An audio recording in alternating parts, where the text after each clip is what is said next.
Hi everyone, this is Abhimanyu Sofat from India Infoline. Today we are interviewing Morgan Housel, who's a well-known behavior analyst. He has written earlier for Wall Street Journal and Motley Fool. Currently he's a partner with Collaborative Funds. He's a well-known person on the international behavior circuit and is a well-known investor. Today, for the Indian investor, we are going to understand from him that how we can use behavioral finance to increase our wealth creation. Well, it's a great pleasure to have Morgan today. Morgan, thanks a lot for joining us for this short interaction. Love to have you more next time. Thanks for having me. Happy to be here. Yeah. So my first question to you is, a lot of biases that we have in terms of when we do investing, right? And you have written a lot about those. Which are the ones which you yourself find difficult to overcome? That I find difficult. I think for me, and this is true for a lot of people, but it's something I think about a lot, is that people get ingrained into their own country, the views of their own country, and the history of their own country. And it's very common for someone like myself in the United States to really only think about the U.S. economy, the history of the U.S. economy, without taking a broader view of what has happened to other countries. And particularly in the United States, since we've had a big run since the end of World War II, we've become a very rich and powerful country. It's common for people like myself to think or to look at countries like Venezuela or what happened in Zimbabwe or something, and to think that it would be impossible for that to happen in the United States. I don't think it's going to happen in the United States, but anything that happened to any country could happen to anyone else, which is why I think it's important when you're thinking about risk to just take a much more broader view about what has happened throughout the entire world rather than focusing on your little home bubble. Sure. So how do you overcome biases? That was my question.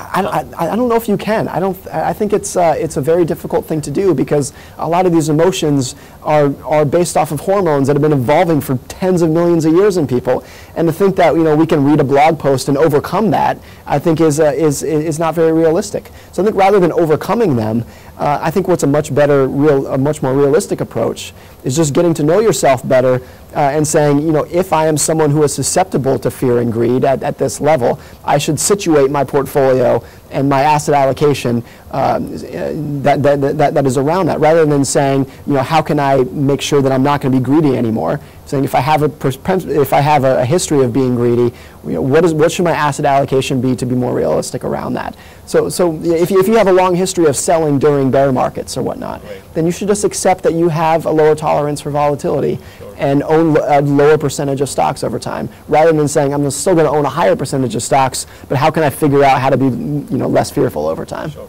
So talking about greed and fear, as you are mentioning, what do you think are the indicators that you use to find that right now it's a time to be greedy, or time right now to be more bearish and be fearful? And what do you think that normally people, especially on financial journalism and people, financial analysts use, and where they are wrong? And the second question in continuation to that is, do you think when people are over greedy, that is the top of the market, or does it take probably 2-3 quarters before you see the top being made, and vice versa for the bottom as well? Well, certainly there's a big difference between something looking unsustainable, looking overvalued or undervalued, and that thing changing immediately.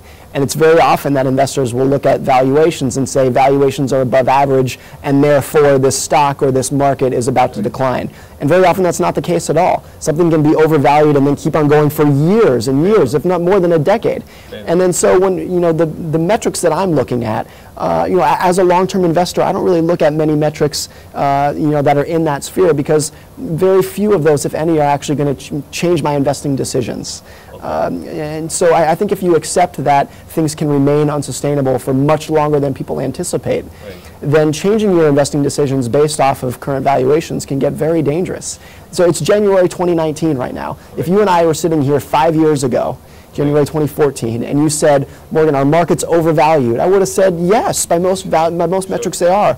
But in the United States, our markets are maybe double since then. Right. So it's a very difficult thing to do in terms of predicting when things are going to change. So which are the indicators that you use? I don't really look at any indicators. My investing approach and philosophy is just getting to know myself, what my own goals, what my own goals and risk tolerance is, and making a portfolio based around that, and really not taking much other influence. Look, if things got absolutely ridiculous in the markets and valuations were just multiple times higher than they are now, would I change? Like, yes, I probably would. And if things got really pessimistic and the markets were down 40 or 50%, would I buy more and change my allocation? Yes, probably. But it's only at the big extremes, nothing that's going on right now. So what do you think? So, how can one use behavioral finance to decide when to say sell a stock? Because it's very easy for investors, when there's a bull market, everyone goes, buys stocks.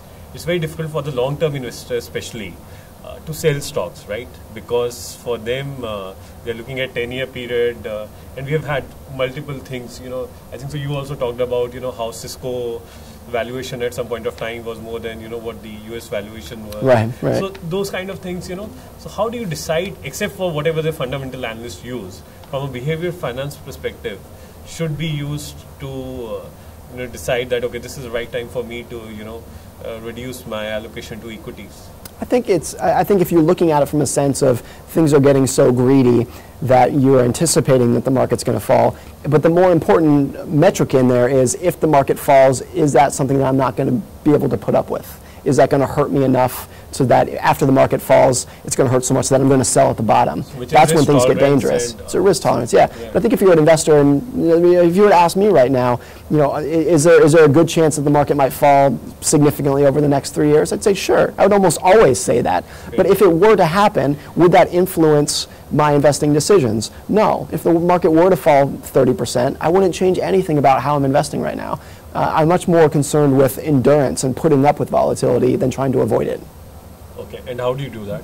I think for me it's been, I probably have, I've written about this a lot too, a higher percentage of my assets in cash and bonds than most people my age. And the reason I do that, it's not because I have a low risk tolerance, it's that I want to reduce the odds as close to zero as I can, that the money that I have invested in stocks, that money I can always leave alone. I'm never going to be forced to sell that.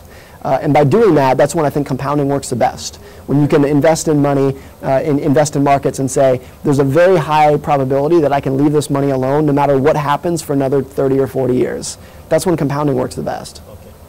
And what kind of advice would you give to a first timer who has just started investing?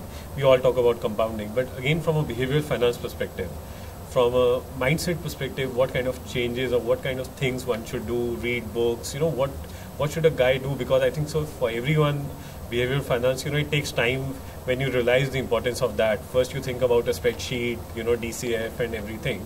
And over a period of time you get matured and you get to know that it's more to do with the emotional intelligence of the person, how you are able to take care of market volatility. Yeah. So what should one do for the first time investor? How does one, what should he do? What are the initial couple of steps that you think freshers should take? I think investing. What's important for investing is you're really not going to understand your own relationship with greed and fear until you've experienced a full cycle of markets rising a lot and peaking and then falling a lot. That's when you're really going to get to know your own relationship with those variables.